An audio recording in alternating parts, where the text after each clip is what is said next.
Hey, so today I would like to talk about this whole controversy with Rosie Jones. Now, if you don't know, Rosie Jones is a comedian with cerebral palsy, the disability I also happen to have. And recently, she has announced she is releasing a documentary called Am I R-Word? And obviously, she uses the word in the title. She doesn't say R-word. She actually uses the R-word. I've made a documentary for Channel 4 about online abuse and the ableism that I and all other disabled people receive. The title of the film has a very shocking word in it, the R word, and I get it. A lot of people will find this word very shocking and upsetting, but in my opinion, society doesn't take this word and other ableist forms of language as seriously as any form of abuse from any other minority. So, I said to Channel 4, let's do it.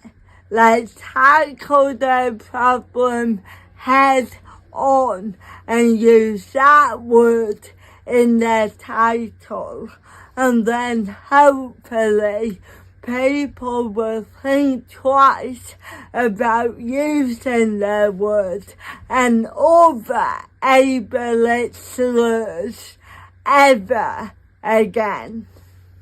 Jolie showing me over 400 messages they've blocked.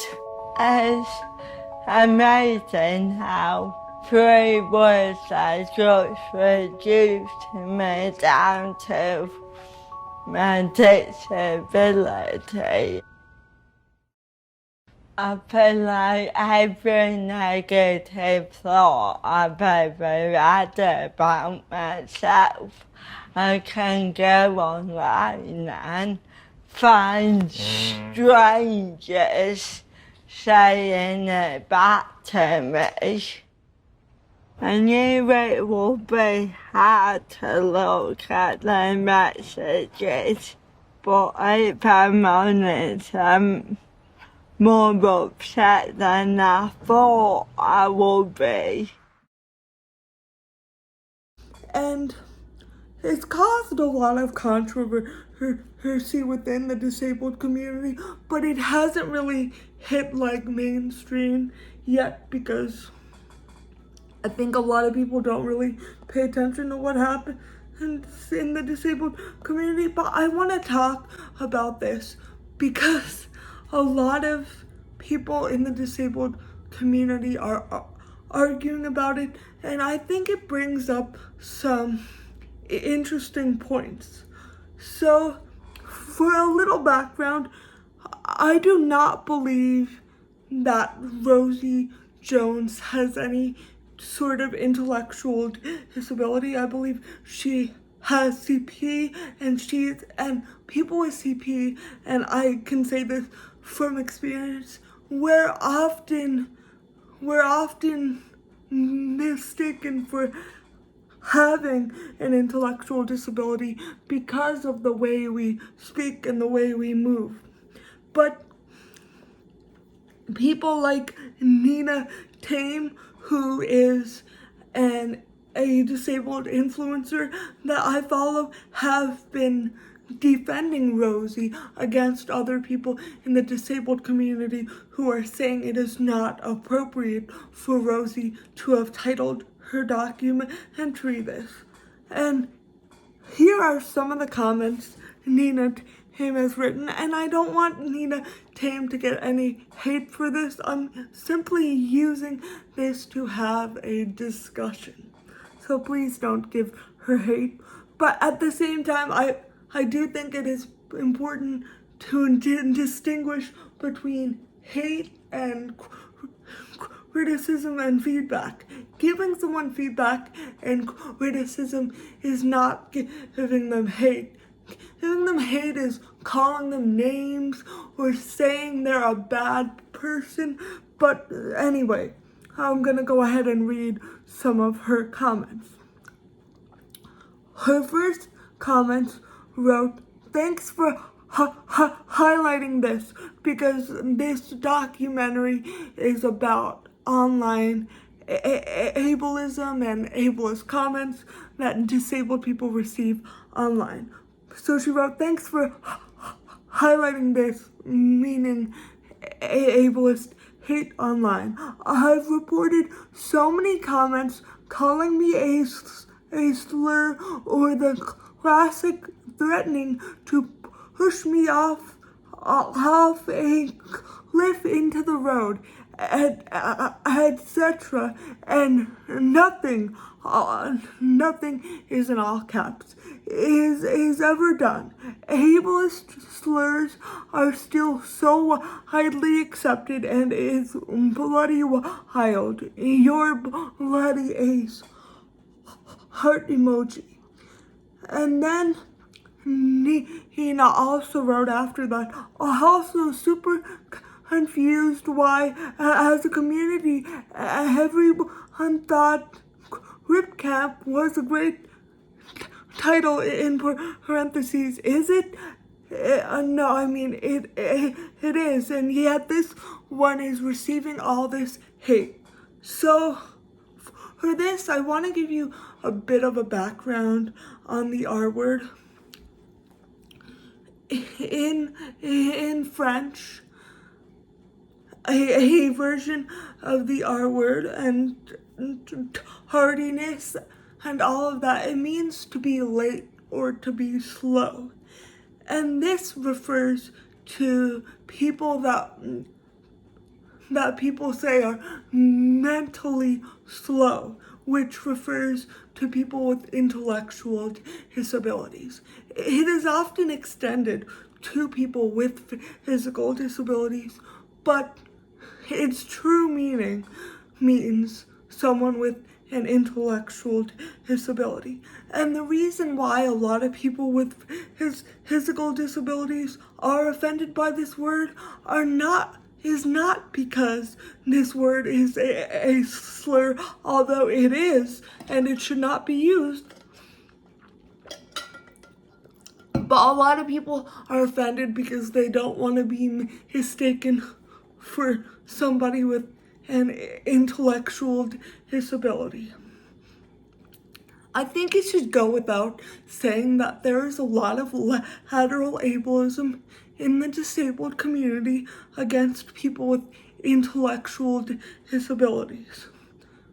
People without intellectual disabilities that are physically disabled or otherwise disabled often want to emphasize that their disability does not affect them intellectually and that they are not our word.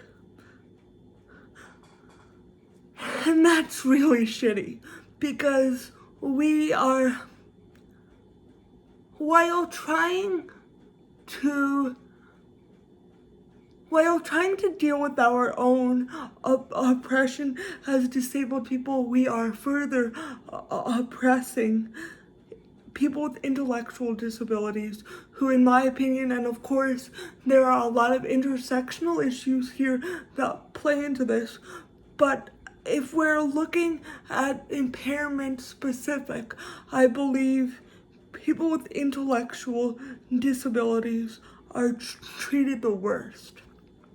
They are treated like children, they are abused, they are institutionalized, and a lot of the institutionalization and abuse against physically disabled people comes from that abuse of people with intellectually disabled people because we are lumped into that category. And so I want to read another comment Nina wrote, because someone else wrote, when the three people who were involved, because another background of this is this documentary, it has been alleged that 3 of the people involved in making this documentary have since walked away because of the title and because they found it offensive. So this person wrote, when the 3 people who were involved felt they could not be a part of the documentary with that word in the title and in parentheses, and why shouldn't they feel that way? They were sharing their stories and their images, and then end of parentheses, production had a choice.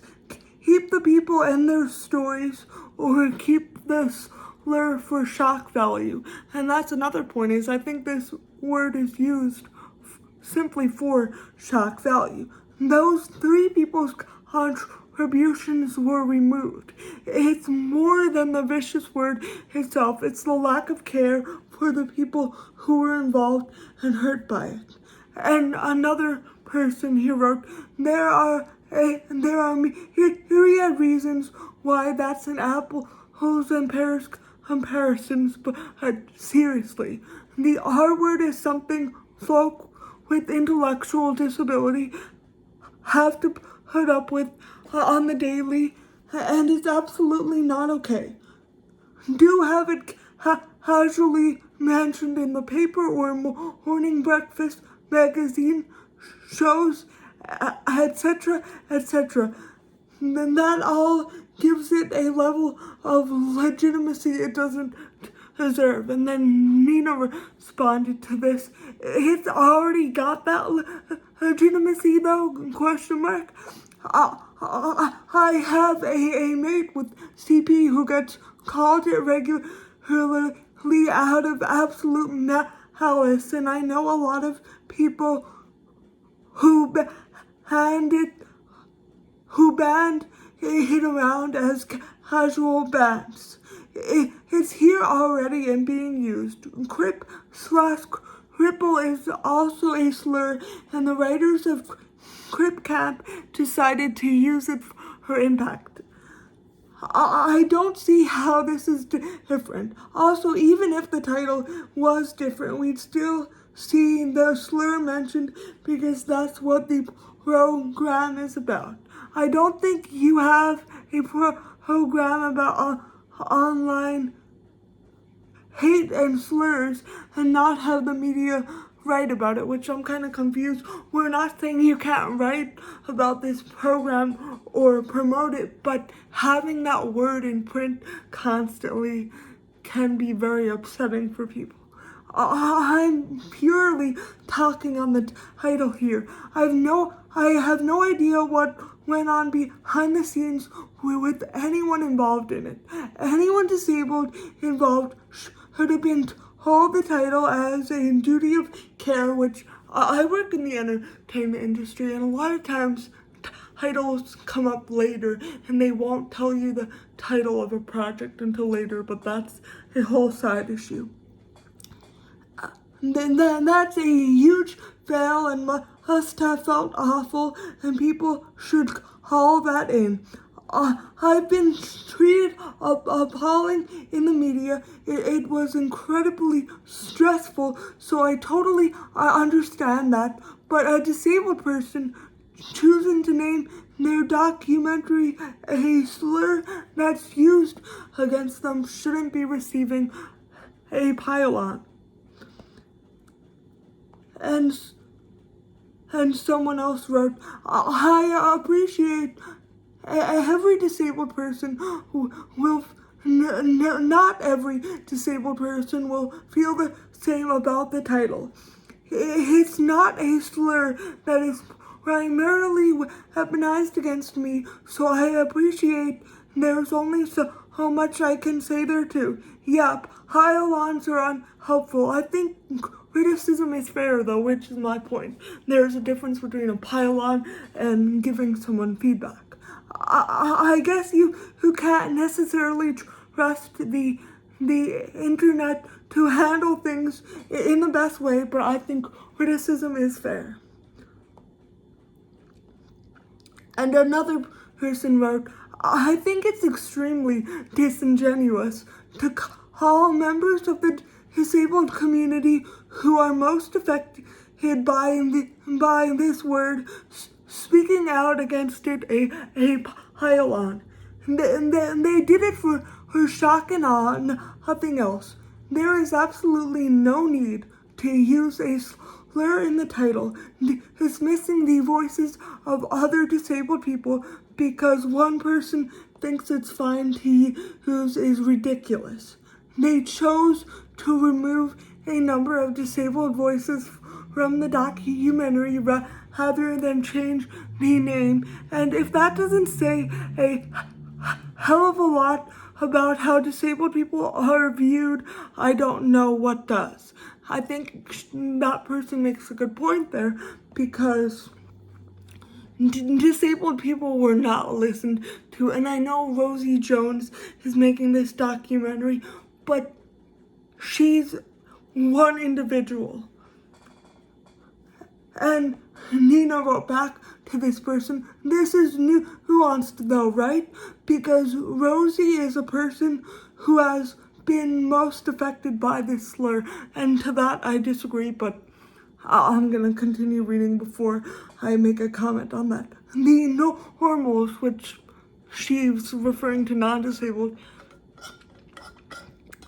people, have always used cripple for me, and that's something I've chosen to reclaim. I wouldn't reclaim the R word because it's not mine to do that. I think the people who are most affected by this particular slur absolutely should get to speak against it, but not everyone piling on would have been on the receiving end of it and wouldn't have grown up with a disability and a speech impediment.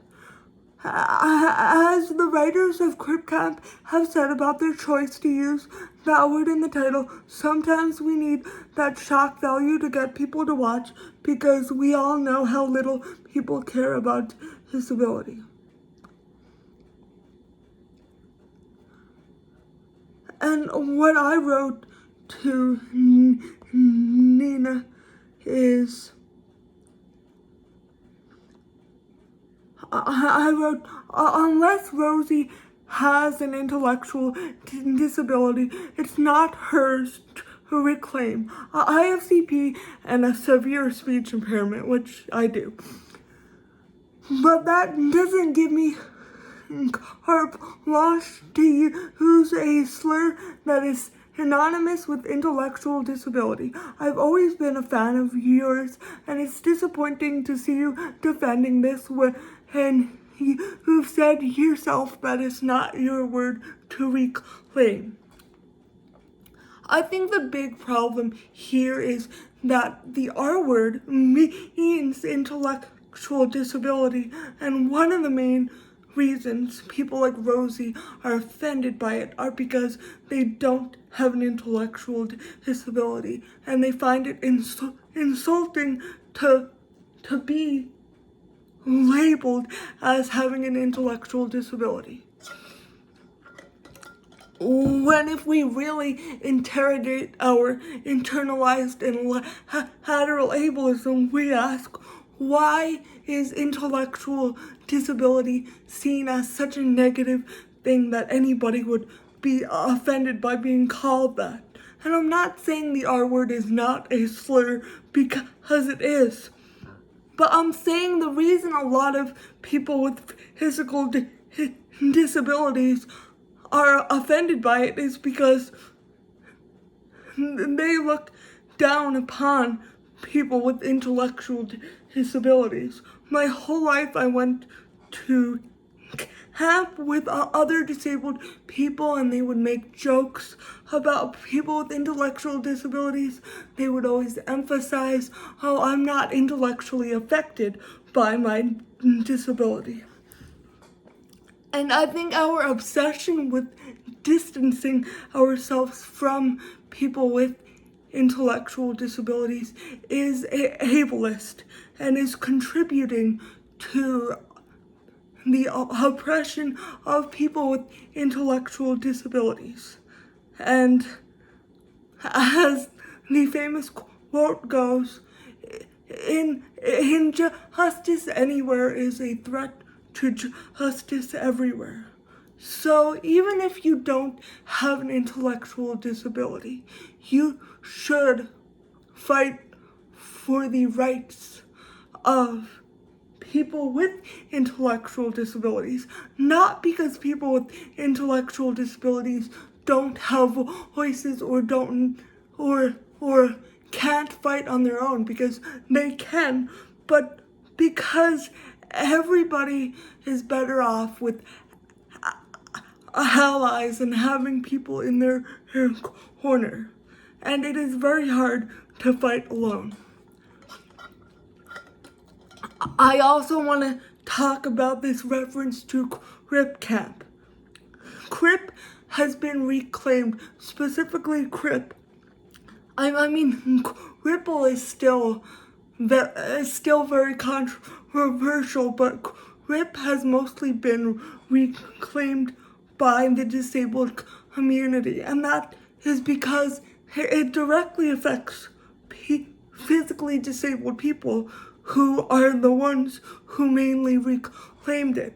But his slur, the R slur, is not geared at people with physical disabilities, even though we may still get called that, but that doesn't make it our word to reclaim. So yeah, I think this whole thing has brought up a lot of lateral ableism and has taught me that we still have a long way to go, but part of going this route is talking about it, and I am losing my voice, so I'm gonna have to end this video.